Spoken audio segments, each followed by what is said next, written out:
Lundi 9 décembre, 9 heures du matin.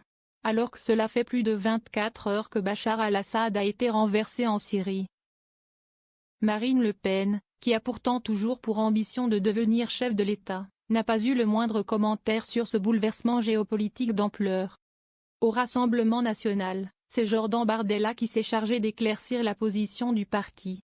Interrogé sur le plateau de Dimanche en politique sur France 3 ce dimanche, il a répondu en brandissant de potentiels effets néfastes pour la France. Dans quelques mois, il est possible que nous payions les conséquences de cette prise de pouvoir des fondamentalistes islamistes par des flux migratoires importants, a répondu le président du RN, avant d'appeler l'Union européenne à anticiper le risque d'un déferlement migratoire, où pourraient se glisser des terroristes islamistes. Al-Assad vu comme le rempart qu'il n'a jamais été. Une position partagée par son allié Éric Ciotti, qui prédit un chaos aux conséquences incalculables, notamment migratoires pour l'Europe.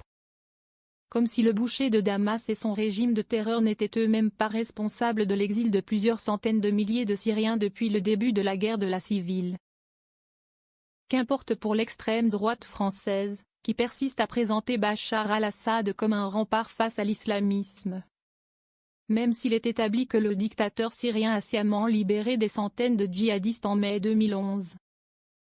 Le profil du leader des rebelles islamistes syriens, Abu Mohammad al-Jolani, est d'ailleurs brandi comme une preuve que la chute du dictateur syrien, en dépit des multiples atrocités qu'il a commises, est nécessairement une nouvelle. Alors que certains se réjouissent de la chute du régime de Bachar al-Assad, on en apprend un peu plus sur les nouveaux dictateurs qui vont le remplacer.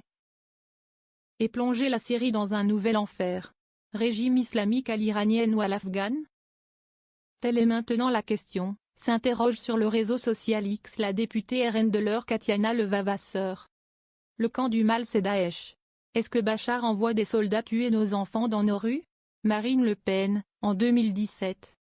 Connu pour son positionnement pro-russe et sa proximité avec Bachar al-Assad, l'eurodéputé RN Thierry Mariani vient sans surprise au secours du dictateur syrien. En reprenant le narratif, martelé par ailleurs par Vladimir Poutine, d'un pays dorénavant laissé aux mains des islamistes. La France se félicite de la victoire des islamistes en Syrie. Bientôt, les mêmes regretteront une nouvelle vague de réfugiés et une montée de la menace terroriste islamiste en Europe, a écrit l'eurodéputé, dans l'un des nombreux tweets qu'il a consacrés à la situation. Or, si l'ensemble des chancelleries occidentales expriment leur satisfaction de voir tomber ce régime, toutes formulent leur vive inquiétude et leur vigilance sur la transition à venir. Car se réjouir de la fin d'une dictature au bilan humain effroyable est une chose, et demeurer lucide sur la suite des événements en est une autre. Or, le Front National, puis le Rassemblement National, n'a jamais fait autre chose que de soutenir Bachar al-Assad, pourtant ostracisé du concert des nations. Au prétexte qu'il était, à minima, un moindre mal face au djihadisme. Le camp du mal c'est Daesh. Est-ce que Bachar envoie des soldats tuer nos enfants dans nos rues? Interrogeait Marine Le Pen en 2017, sans s'interroger sur la responsabilité du dictateur syrien dans l'éclosion de l'État islamique. Un positionnement binaire qui a plusieurs fois conduit les responsables du parti le péniste à nier les atrocités commises par le régime. Après une énième attaque chimique lancée par l'armée syrienne à Khan Sheikhoun en avril 2017, Marine Le Pen s'offusquait de la réaction de Donald Trump, qui avait ordonné en représailles un bombardement en Syrie. Réhabilitation. Quant à Marion Maréchal, alors députée FN, elle allait jusqu'à reprendre la propagande du régime syrien, en laissant entendre que toutes ces histoires d'utilisation d'armes chimiques n'étaient que des manipulations occidentales.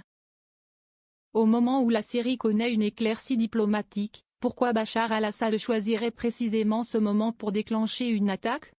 Questionnait-elle, réclamant une enquête indépendante sur les crimes attribués à Bachar al-Assad. Malgré les nombreux témoignages récoltés par les ONG et la presse sur place et les photos d'enfants gazés qui choquaient la communauté internationale. Sur la question des armes chimiques précisément, Marine Le Pen a plusieurs fois donné l'impression de mettre en doute leur véracité, comme on peut le voir dans cet extrait exhumé par l'eurodéputée macroniste, Nathalie Loiseau. Cette complaisance à l'égard de Damas a parfois changé de degré, mais jamais de nature. Ainsi, en 2019, l'eurodéputée RN Virginie Joron expliquait de retour d'un voyage en Syrie que les rues de Paris étaient plus dangereuses que celles de la capitale syrienne. Lors de ce même voyage, son collègue Thierry Mariani se félicitait de trouver dans un restaurant de Sédenaya une bouteille de Côtes-du-Rhône, malgré les sanctions et l'embargo qui frappaient Damas. Bravo à nos viticulteurs qui ont réussi à distribuer leur vin jusqu'ici, se félicitait-il attablé en terrasse. Dans cette ville où le régime avait installé la plus terrible de ses prisons politiques, qualifiée d'abattoir humain. 2 ans plus tard, en août 2021, le même Thierry Mariani retournait voir son dictateur préféré, accompagné pour l'occasion d'Andrea Cotarac, qui deviendra ensuite porte-parole du RN. Sur Twitter, l'élu frontiste n'hésitait pas à tresser les louanges de Bachar al-Assad. Un dirigeant accusé depuis 2013 par l'ONU de crimes contre l'humanité. Plus récemment, en 2022, Marine Le Pen appelait à reprendre les relations diplomatiques avec le dictateur syrien. La rupture des relations diplomatiques avec la Syrie nous a aveuglés, notamment dans le domaine de la lutte contre le terrorisme islamiste, peut-être au moment le plus dangereux que traversait le pays. Expliquait la candidate RN à l'élection présidentielle, proposant ni plus ni moins que la réhabilitation d'un tyran.